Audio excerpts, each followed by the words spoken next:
So you've decided to become a franchisee. That's great news, but let's take a look at the top 10 things you need to do when buying a franchise. Number 1, make sure you have given proper consideration to why you want to be a franchisee.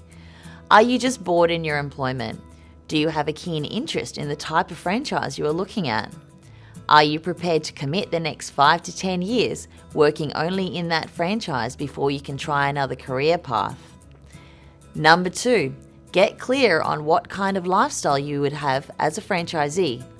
Although it may be alluring to have your own business, I assure you being in business is not the dream lifestyle many people seem to think.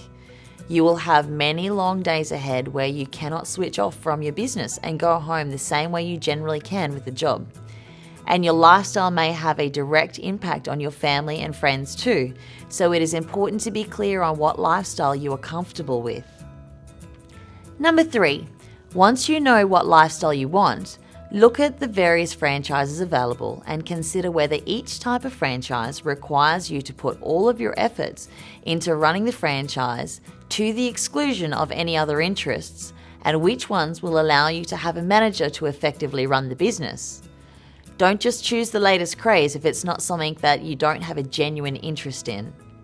It is good practice to speak to other franchisees who run the types of businesses and ask what kind of lifestyle they have, as the franchise recruitment person is not likely to tell you anything but the opportunities.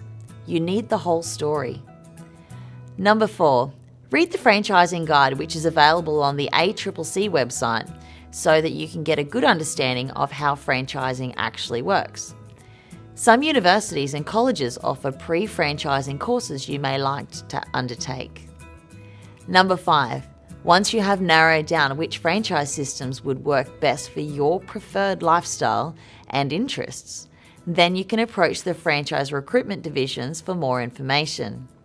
You will need to consider what areas that available franchises are in, as if the location is quite a distance from your home, this may get very draining in time. Number 6, speak to a franchise specialist business banker to determine what amount you may be able to borrow, including working capital and any bank guarantee for the lease and equipment leasing requirements.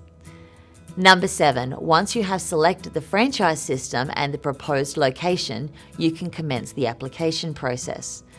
It is likely you'll have to pay a deposit, and if you do not proceed, they may retain some funds for administration costs, which can be substantial. So again, if you are unsure, go back to step 1 and 2 to understand what you really want and why. Number 8, once you receive disclosure, ensure you only engage a franchising specialist lawyer to review it for you.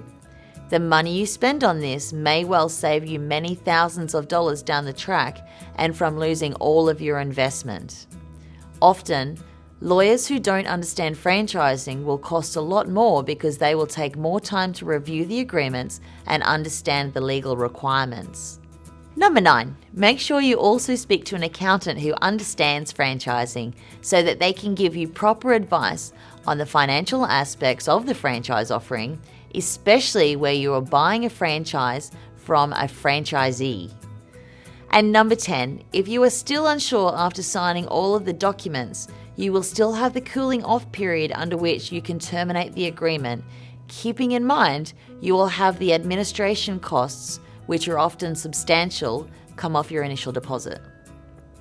Being a franchisee can be a fantastic way of owning your own business while also having the support and guidance, so you are not in business alone. And so long as you have done your homework, the opportunity may well be life-changing.